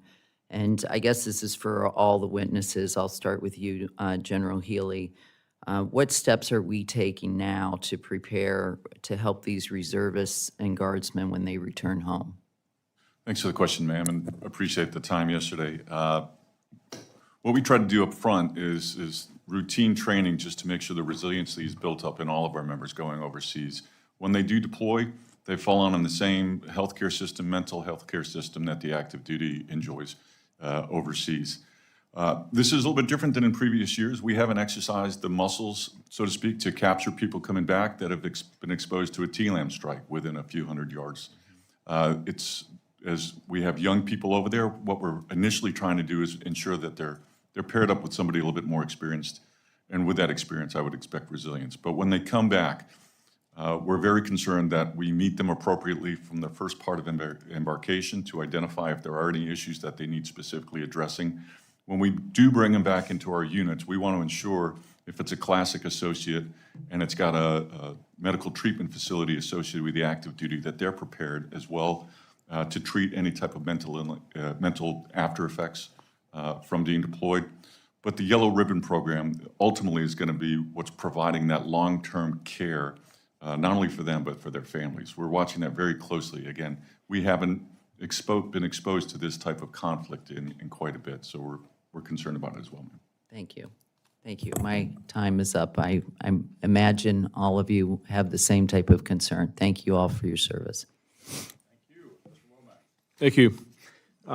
This is the Money Committee, and so I'm going to talk money here for just a minute.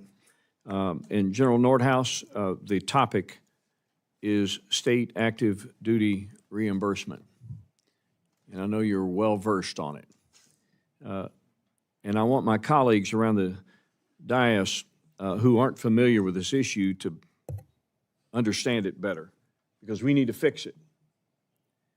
If we truly care about these reservists, this is an issue that needs to be fixed. But they're double taxed when they're aiding our communities in response to an emergency. States reimburse the Guard for the services, but due to the Miscellaneous Receipts Act, a non-federal funding source paying a federal agency causes the funds to be deposited back in the Treasury, not in the Guard accounts. The Guard Bureau never sees that money. And then on the backside, the Guard still has to pay for the maintenance of that equipment.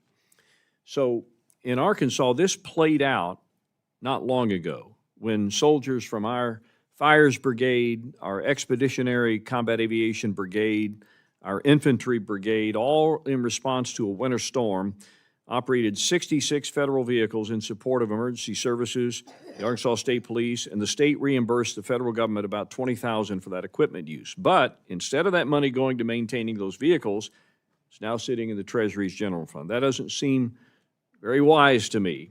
And it's not just in Arkansas, it's playing out all across the country. General Nordhaus, can you elaborate on just how much of an issue this is to the already constrained budget of our Guard?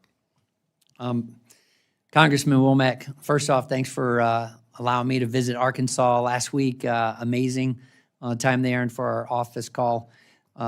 You talked about the 15 states in the western with the winter storm, but we also have Hawaii going on right now with their flooding, and Guam is now responding to the typhoon. Wisconsin right now has storms up there, and so they have guardsmen responding. So each one of these across the 54, it happens every year. These funds go to the Treasury instead of back into the Guard units so that we can get the equipment back up to speed. So when the next winter storm happens or the next flood or tornado or hurricane or event, that we can respond quickly, we're ready, and we're there for you. And without that, we're losing, those funds are going to other things that we can't keep the equipment up to speed where it needs to be. Yeah. I was going to ask a question about Ingria, but I just want to say this because I got another question on another topic that's more important to me right now, and that is, for the first time, Mr. Chairman, it pleases me to know that the administration has asked for the $1 billion in the INGREA accounts. Usually I have to rely on the Pentagon to make that request and fund it. And there was one year, it wasn't very long ago, if you remember, one year they wiped out the entire INGREA account for another purpose. So this INGREA account is, while only $1 billion, and I say only $1 billion, like that's not a significant, it is a significant amount of money. But over time, we haven't been able to keep up with inflation, and so that's reducing really the actual purchase power, if you will, of that particular account. But how important it is is INGREA to the overall service. Congressman, you've heard from everyone on this table that INGREA is the lifeblood of our modernization so that we can be interoperable when we get called to go do Epic Fury or any other mission sets. And we do it innovatively. Our Air National Guard, Air Force Reserve Test Center really gets 80% of the capabilities at 20% of the cost. So every dollar that goes into INGREA is really a huge force multiplier for the National Guard and the reserve component to be interoperable with our services. I would like for that account to be somewhat indexed, if you will, in its request for inflationary pressures. That, to me, would be very important. Last question, Combat Training Center rotations. We talked about this yesterday with the Army, with Secretary Driscoll and General Leneve.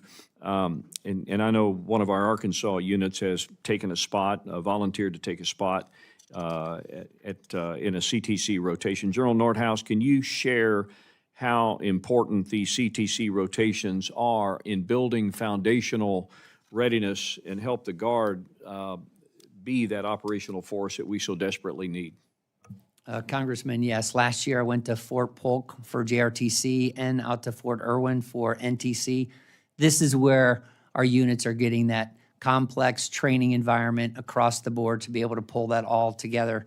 And so each one of these rotations are critical to National Guard's readiness for mission sets that we might get asked to do, or are part of a gift map rotation, a global force management rotation in the future. And so it gets our units ready to go so that they can go forward. So they're critical to our readiness. Yeah, and Arkansas is, our brigade, our infantry brigade is one of the units that's going to transition from the infantry structure to the mobile structure, a little less force structure.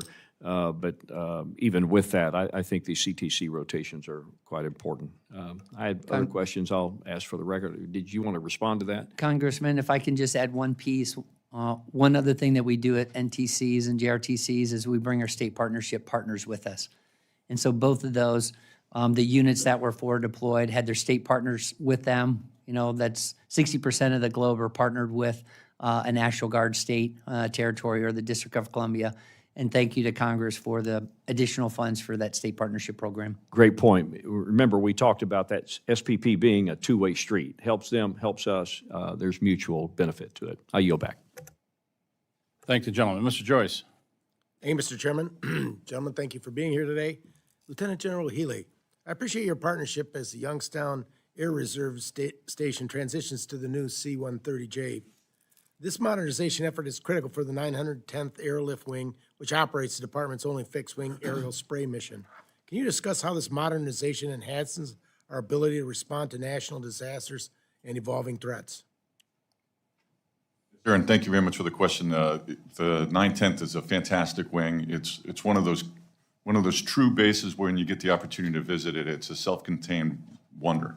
Fantastic people working that mission for years in the only spray system that serves the entire country, whether it's pesticide control, whether it's oil slicks. This current system that they were using under the H models has been effective for years. As we transition right now from H models to Js, we also have to transition that MAS system to an EMAS system. There's delays right now currently in the J model production and delivery to Youngstown, and there's also delays with regard to certification and availability of the new EMAS system. We're going to run into a bit of a gap, I'd predict, next year in 27, where we're going to be stuck with only one potential spray system to service the country. And I think that's uncomfortable risk with regard to the mission set that they provide. I'll be working ideally with Congress and the Air Force to try to extend 1 to 2 of our H models from divesting prior to the J models getting there. Unfortunately, the The legacy version of the spray system is not compatible with the new J model. So in order to maintain proper coverage, we're going to be looking for a slight extension of at least 1 to 2 H models until the end of September timeframe of 27, when we expect 2 to 3 EMAS and J production on time again, sir. Thank you. General Nordhaus, in your written testimony, you made note that over 400 Guard cyber professionals were activated in 2025 to respond to network intrusions against state and local governments. You described the Guard as a cornerstone of a whole of the state cybersecurity strategy. Can you discuss how that cybersecurity collaboration works on the ground and what investments Congress can make to help strengthen those partnerships in FY27? Thanks, Congressman. You know, right now I talked about in Minnesota with Winona County, their emergency management system was taken over, and they pushed the Guard 16 or 15 soldiers out there. And what might take months, sounds like talking with the Adjutant General, it's going to take weeks. It's going to take a little bit of time, but they're on it. The National Guard has, you know, on the Air National Guard, 16 cyber protection teams, 11 on the Army National Guard side. And so those cyber professionals, because they're guardsmen, right, they work out in industry, they bring those civilian skill sets in, they're the pros out there that are working for industry, and then they come in and with the tool sets that department gives them, now you have this incredible capability there. So our guardsmen need to have the same authorities as we go across, and think about that from state active duty to Title 32 authorities and then to Title 10, so that however they're used and whatever authority that they can best help the community secure and respond within the homeland for critical infrastructure, but can also do homeland defense as cyber protection teams. I can't agree with you more. We need to get more involved, and that's one area that, unfortunately, with CISA, we continue to cut or not provide the information. And when I brought CISA to my district and had a hearing, I was amazed the amount of schools and hospitals and other areas that have been attacked already, and we're not doing much to help or provide that effort at a local level. Yes, Congressman, and I'm going to brag on the Guard members. This is not about me, it's about our Guards member, but 5 out of the last 6 championships have been won by these National Guard teams because they have these skill sets and they go back and forth across on that. And we have a huge exercise, Cyber Shield, coming up with, I believe, can't remember the exact number, but I think it's 22 states, and then they're also bringing in their state partners across the board from 16 or 17 nations. So we're not only helping within the U.S., but now also taking that partnership capacity in cyber out to our partner nations. That's something to brag about. Quickly, though, I don't have much time left. What could we do for you to help enhance those efforts? I talked about authorities, so just making sure that the Guard has the authorities needed to be able to, if a governor needs them to come out and be able to be on equipment and help the state, that they have those authorities to be able to execute it in the tool sets. And then from that standpoint, also making sure that we have funding in the budget to grow cyber. There we go. Yes, sir. Thank you very much. I yield back, Mr. Chairman. Thank you. Just a couple of comments, and I'll ask Ms. McCollum to make comments before we conclude. Mr. Elsie mentioned, and it's true, that we have a fighter problem. Obviously, the F-18 line is shutting down. Probably shouldn't have done that, but we did. The F-16s are old that you have. The F-15s you have are old. Probably a question both for Mr. Norhaus and for Mr. Healy, General Healy. How critical is it that we get these fighter production numbers up in order to make sure that you have adequate aircraft to fly the mission that we count on in the future? I'll start with you, General. Chairman, I just take a look at the aerospace control alert mission set. That's done. 94% are the fighters across the United States are covered by Air National Guard units. Many of those are flying older F-16 aircraft, and so they need to be modernized as we get into the future. They have strong capabilities now, but as we get to the future and new threats, we have to make sure that we recapitalize our fighters. Yes, sir. And the challenge we've dealt with is we're going to see by the end of the fight up 9.6% of the fighter force within the Air Force Reserve is going to decrease to about 3%. So we're seeing as we diminish and retire aircraft like the A-10, Rightfully so. The challenge is there's not enough production. So directly answer your question, we need those production levels to increase so that we're available to retain that talent. One of the examples from Mr. Elzey's comments was last year we had we were taking positions who were interested in an F-35 unit. We received 200 qualified applications for 6 positions in that F-35 unit. So that's the function of, if we're in the proper aircraft, if we got the proper production, that's a return on investment for a highly trained, well-trained active duty force for much cheaper in the Reserve and Guard going forward. Absolutely. Mr. Chairman, if I could, as a Marine fighter pilot, if I could chime in on that, because it is important to us as well as we transition to the F-35C here in the coming years. Our last deployment of the F-18 is going to happen in this next fiscal year into the first island chain. So we are certainly keeping an eye on fighter production. Thank you.